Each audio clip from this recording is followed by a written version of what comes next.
everyone, and welcome to Victoria's Cantina. Today we're doing something a little bit different and counting down my personal favorite top 10 Star Wars action figures from the modern Star Wars line. We are not looking at any figures from the vintage Star Wars line, nor are we considering any 6-inch figures from the Black Series lineup.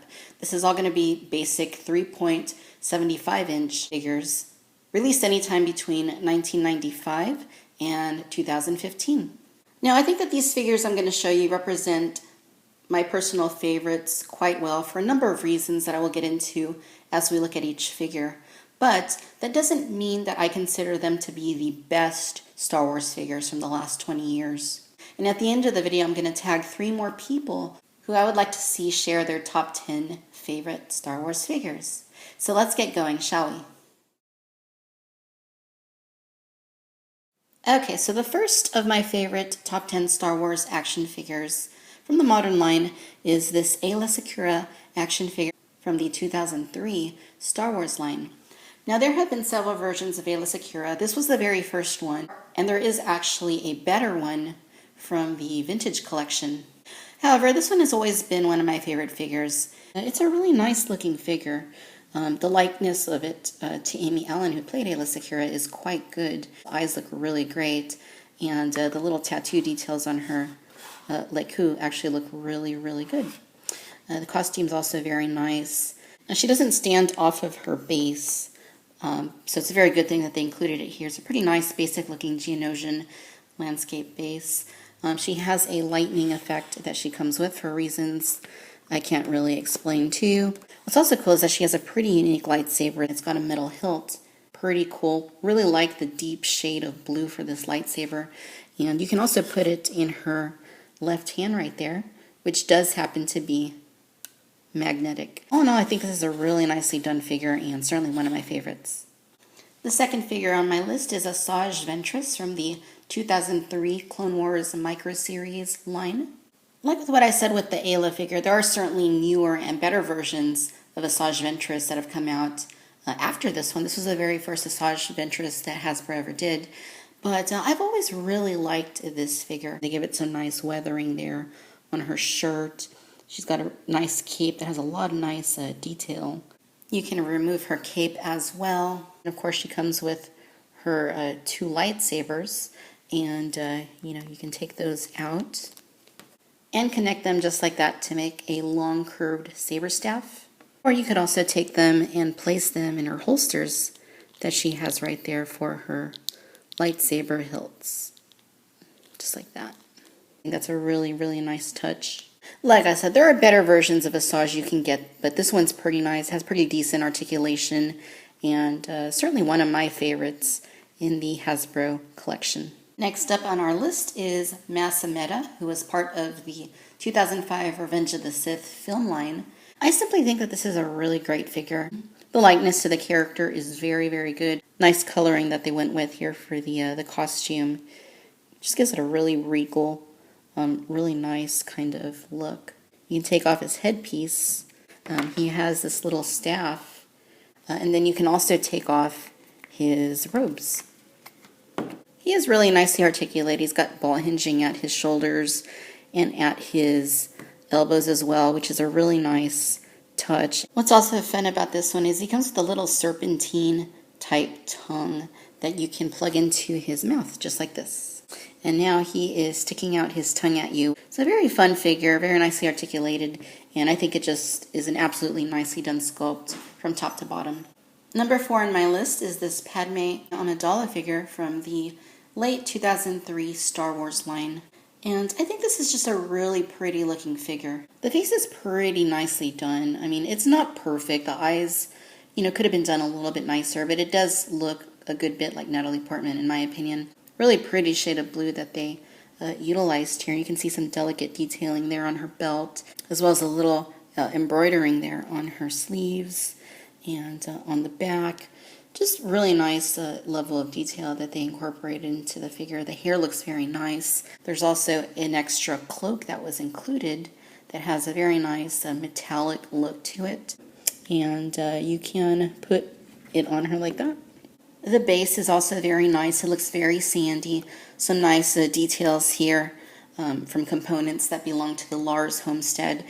You can also see Anakin's boot footprints there in the base, as well as Padme's, which is a very nice touch that they added to it. Hasbro has made many nice Padme Amidala figures, but I certainly think that this is one of the best. The next figure on my list is the Vintage Original Trilogy Collection Han Solo. Hasbro has released many Han Solo figures over the years. They have reissued this particular sculpt with new heads a few times. But I still think that this one is the absolute best Han Solo figure that Hasbro has done so far. It just looks really, really good. It is quite basic, but you get everything you need there. You get a very nicely proportioned Han Solo figure that has a pretty decent likeness. The coloration of the costume is really good. It's just a really adequate Han Solo figure. He comes with his signature Han Solo style blaster, which you can holster right in there, or you can stick it in his hand. And he is loaded with articulation with the ball joint at the head, shoulders, elbows, knees, and ankles. Really not much more you could ask for in a very nicely done Han Solo figure than this. In fact, if anybody were to ask me, Victoria, what's the best Han Solo figure that I can get? Without a doubt, it would be this one. And for that reason, the Vintage Original Trilogy Collection Han Solo is one of my top 10 favorite figures. Next up on our list is this Pre Vizsla figure from the Clone Wars. Pre Vizsla, of course, is a Mandalorian, and this is one of my favorite Hasbro figures. I have plenty of Boba Fett's that are really awesome. I have plenty of Jango Fett's, some of them that are quite awesome. But I really like this Pre Vizsla. Just a very fun figure that I like to futz around with. You can see that it has the soft goods cape right there. A nice look to the armor. You can take off his helmet. The rocket pack does come out a little bit more easily than I would like, and it's going to fall out pretty soon, I'm sure. But yeah, really cool how they gave him all these nice accessories, like the dark saber, of course, is pretty cool. If you watch the Clone Wars TV show, then you know that Darth Maul ended up using this as his primary lightsaber. His two pistols look really nice. You can go ahead and pull those out and put those in his hands. And I told you that was going to fall out. And bam, just a really cool, dynamic looking figure.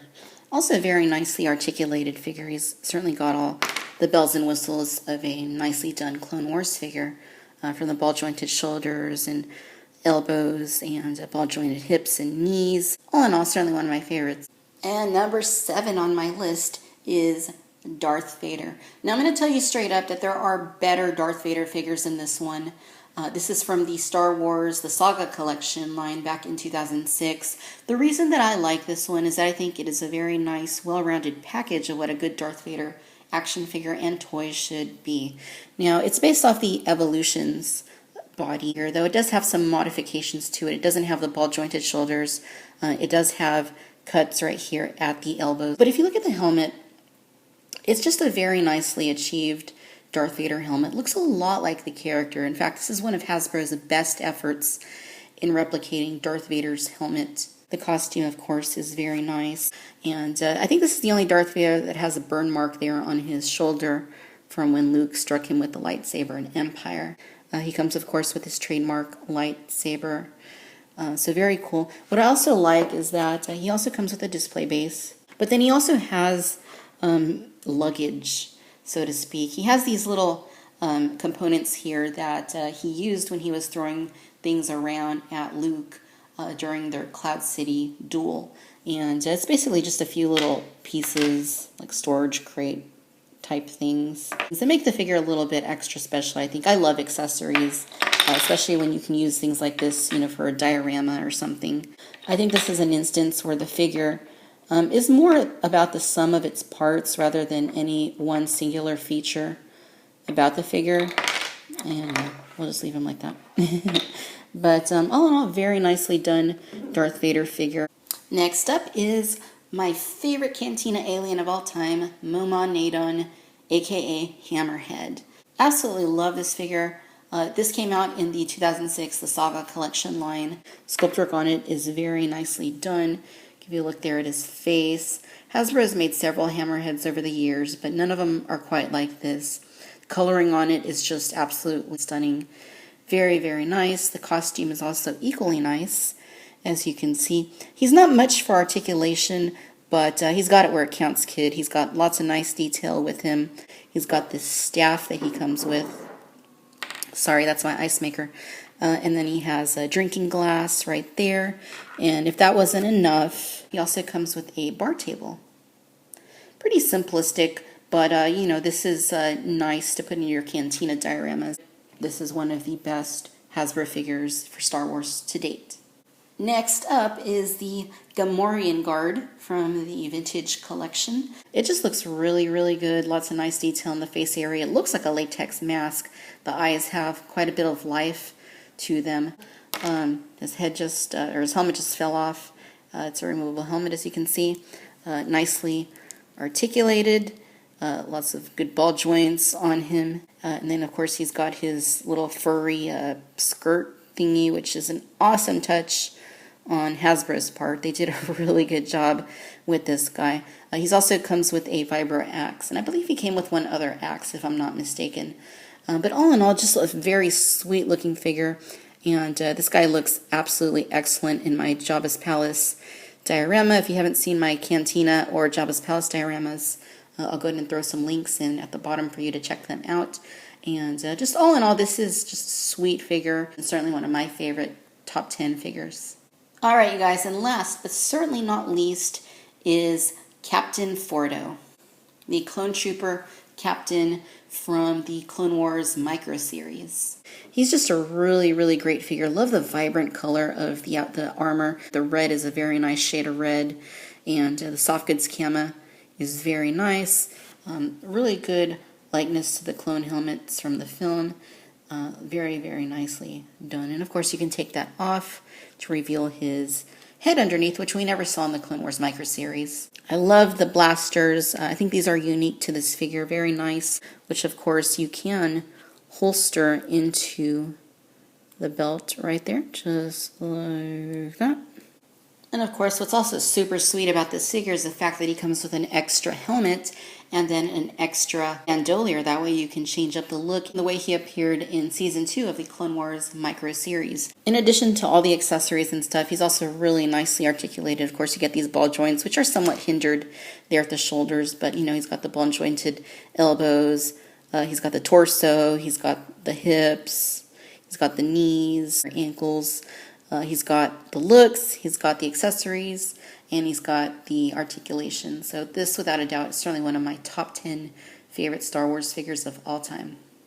All right, ladies and gentlemen, so there you have it. This is the Victoria's Cantina top 10 favorite Star Wars action figures. These are all figures that I really enjoy and are certainly highlights of my personal collection. And like I said, I am going to tag 3 people to hopefully do video responses if they're up for it. The first of those is going to be Steve Starwalker Cardon. Really love Steve's channel. He does a lot of great Star Wars reviews. Steve, my friend, if you're up for it, I'd love to see what your top 10 list would look like. The second channel I'm tagging is Sith Lord 229, who has a wonderful channel doing informative Hasbro and Lego Star Wars reviews. I really enjoy his channel and recommend it to you. And finally, I would like to invite Sci-Fi to make a video of his top 10 favorite figures. He also has a huge collection of Star Wars collectibles, and I'd really love to see what his top 10 in his collection are. I'm going to put links to all these channels down at the bottom, so please check them out. And to all my viewers, I'd also like to invite you to do your own personal top 10 lists. Even if you weren't tagged, feel free to participate. I'd love to see what anybody's top 10 list looks like. Alright, my friends, if you enjoyed this video, please be sure to like and subscribe. And as always, I want to thank you for watching Victoria's Cantina. Until next time, bye-bye.